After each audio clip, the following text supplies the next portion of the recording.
time I hear you whisper to me that you never would leave me be.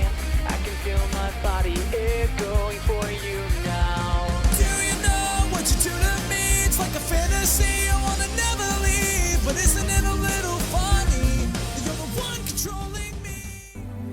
Why does it seem so damn loud? Whatever. Okay, Eric. Oh, Maggot. Where though? What? Look at the dates. Look at the dates. Look at the dates. December 4th. December 4th. James. Oh God. Oh God. It's that one, right? This one. I think. I slowly opened my eyes, letting the voices of my dreams echo in my head, and... Oh, it was my chair creaking, okay. And forced me awake. I rubbed my eyes before sitting up and looking at my clock. Sweaty Piz! 7 a.m. Why the hell am I up so early? I fell back onto the bed and closed my eyes, trying to go back to sleep. However, something kept me awake. Why? It's too early to be alive. I gave up and sat up, staring at the fireplace across my bed, as I escaped from between my lips before I threw my legs over the side of the bed, wondering what to do at 7 a.m. in the morning. Make some coffee. Enter. Thank you. I decided making coffee was the best bet in surviving the rest of the day. Why not? I haven't had coffee in forever. Got out of bed and made my way to the kitchen, unconcerned at that I was in my pajamas and tank top, and rummaged through the cabinets for a coffee machine and any makings for coffee, showing my grandfather had some. French press? Well, better than nothing. As I began to make coffee, I checked my email, text my phone. No new important emails, no text messages. I sighed, quickly made my coffee, just how I liked it, and sat on the counter. But then, I began to wonder. Would this happen every day? I let the question linger in my mind for a whole morning. I did not think once about the boys or Malx. Everything was peaceful. Everything was average. Nothing magical, dangerous, or unusual. I simply drank my coffee as I let the thought marinate in the back of my head. Marinate. Turned my bed, feeling the weight of the morning dragged me under my covers, and tried sleeping again. I had energy, but I wanted to sleep. I wanted more sleep. It was Sunday, and nothing was happening today. Come on, eyes, back to sleep. I shut my eyes and tried to slow my breathing. I looked at my phone to check the time once again. It was noon, yet it felt like I had slept for much longer. Why is time going so slowly? I sighed and got changed into normal clothes, the fuck ever, and went out to the main hall and sat on the stairs. Sundays were very boring. However, the muffled sound of battle caught my attention. Eh? I quickly went to the backyard in response to the noise I had heard. In the yard were all 5 boys practicing fighting. Sam was in the middle, with the other 4 surrounding him, throwing punches and kicks at him. Sam, being the strongest of the bunch, blocked and dodged each almost masterfully. Just leave him alone. They all look so mad. I just watched. The boys were very much in their own world, focusing on the training they were all in. It was better not to disturb them. I took the time and decided to head inside to the kitchen. I was getting hungry, and I'm sure the boys would need to eat soon, so lunch was a must. I as well make lunch today. It's been a while since I cooked. Lunch wasn't particularly hard. I decided to make pizza, because there's slutty pizza. Pizza. Pizza was always good no matter what time of the day it is. Do we have any? Luckily, we had some pizza in the freezer to heat up. Pizza Mores! Get it? Baked with love. Pizza. Had all the makings of pizza types, including pepperoni, sausage, mushrooms, extra cheese. Just top it, bake it, and serve it. I'd have to get more later. I placed the food on the dining room. However, none of the boys were there by the time I brought the final dishes out. I carried that dish to the main lobby, catching the boys separating in different rooms of the house. Part of me wanted to go to one particular. The other part of me wanted to just leave them and take my food in my hand to my room and eat. Maybe I could go out today while the boys are focusing on training. Find one of the incubi. I quickly rushed back and grabbed a second food dish before hunting down one of the boys. Eric! I returned to the backyard, hoping to find an incubus still there. Luckily, my gut feeling was right. Eric was beside the gazebo. I love that word! Gazebo! Gazebo! Gazebo! Gazebo! Shut up. Looking at a small flower that was growing on this railing of it. As I approached, Eric turned his head and smiled his usual smile. Hello, princess. God, I forgot you spoke. Jeez, scared me. Hey, Eric, I got lunch for you. Eat it, now. Really? You did not have to do that, princess. it's fine. Just stuff it in your mouth. Yes. Thank you, Norton Security. That's great. Sorry. I didn't read that. I didn't read that. Eric smiled and took his food, eating a little bit before looking at the flower again. Out of curiosity, I looked as well. It was simple, white daisy in full bloom. Eric shook his head and chuckled softly as I joined him in the flower gazing. Sorry. I was simply reminded of home. But you live in a demon world. Do they have flowers? Oh no, you're fine. But what about home you're reminded of?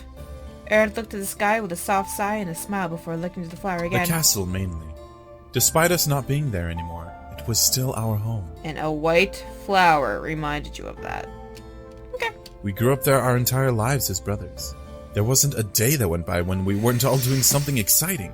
It was an empty excitement, of course, but it was still something that bonded us all together.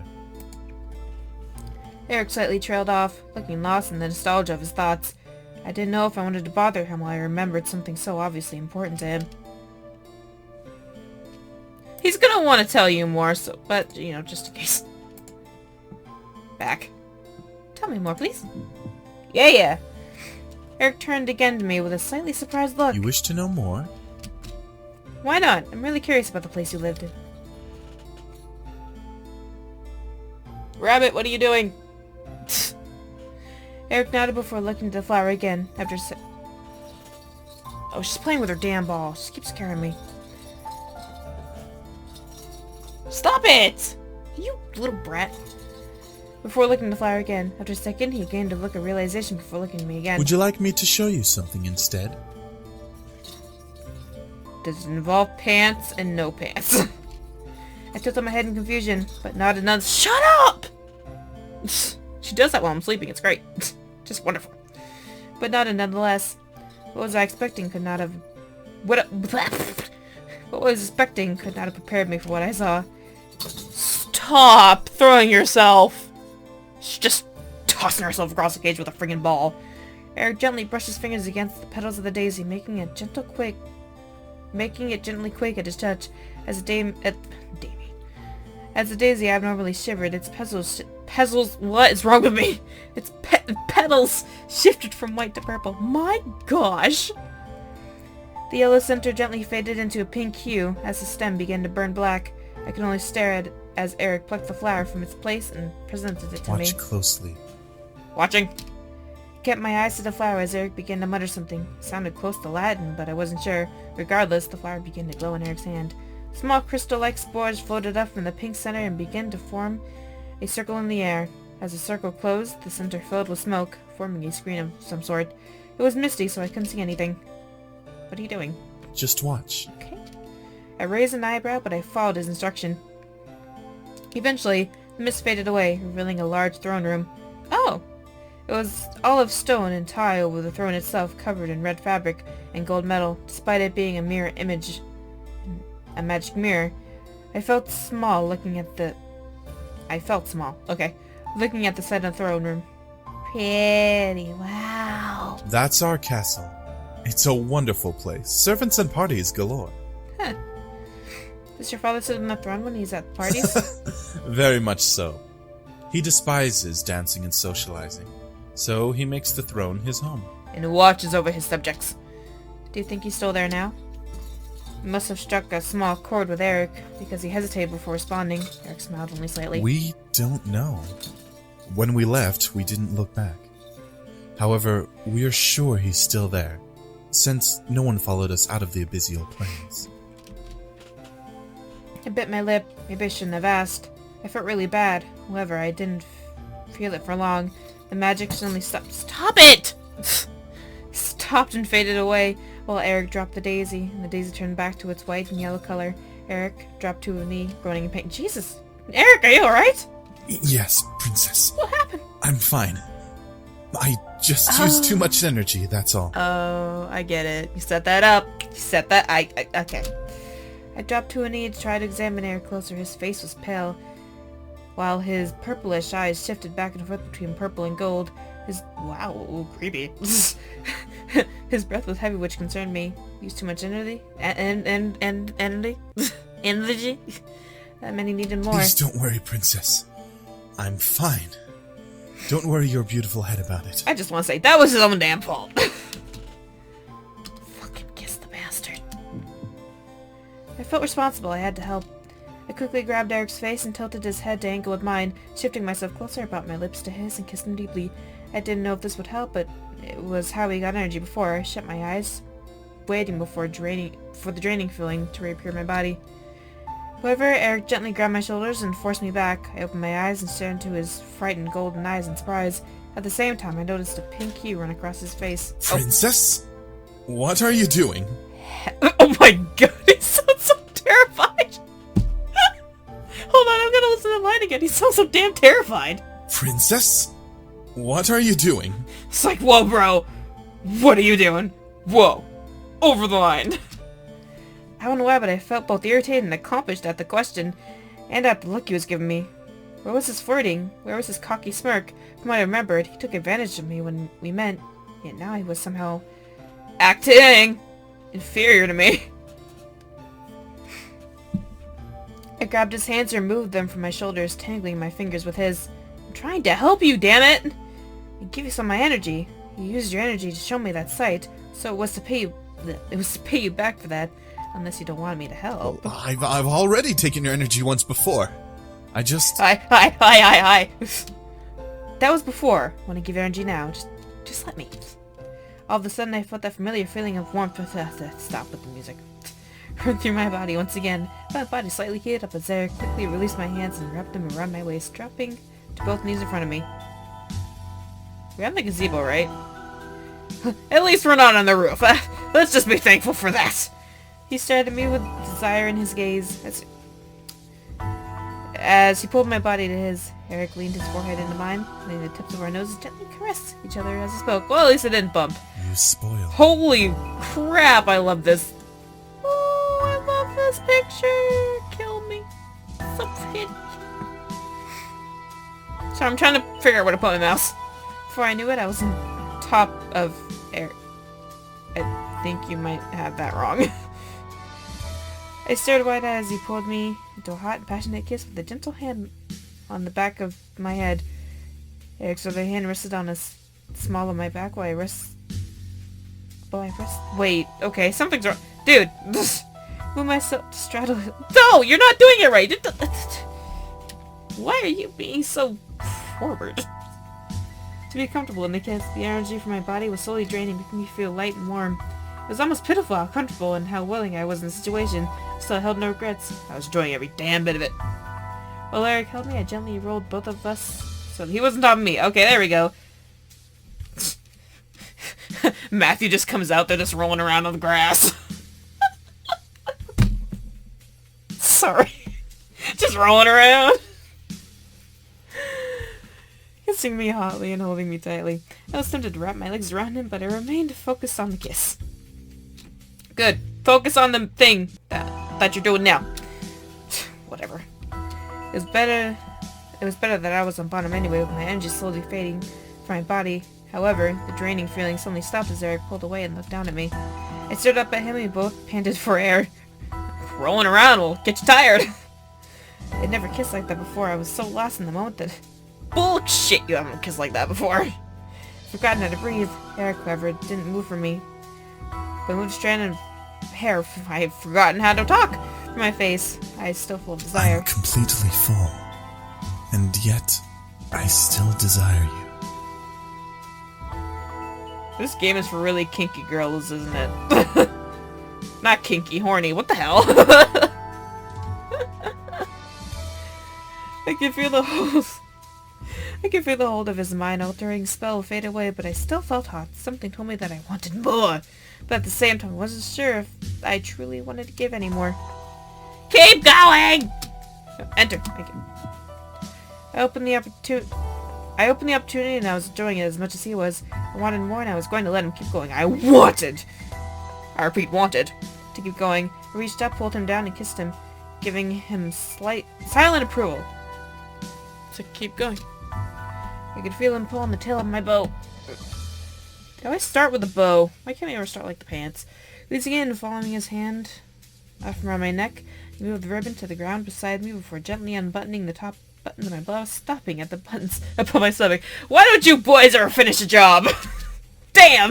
The desire in my body drove me insane, forcing a moan to escape my lips as he kisses. This is getting awkward. From my lips to my exposed neck, as he began to ravish my neck and shoulder. Kisses. I'm just like rubbing my neck awkwardly, like I don't like the situation. I don't like reading it. It's weird. I can read it in silence. Wait. Self-voicing enabled. As he began to ravish my neck and shoulder in hot kisses, I leaned my head back against the grass and let a pleasureful sigh escape my lips. Eric was ruthless in his passionate kisses on my skin. Eric didn't stop touching and kissing me, making more moans and gasps rush out of my mouth into the open air.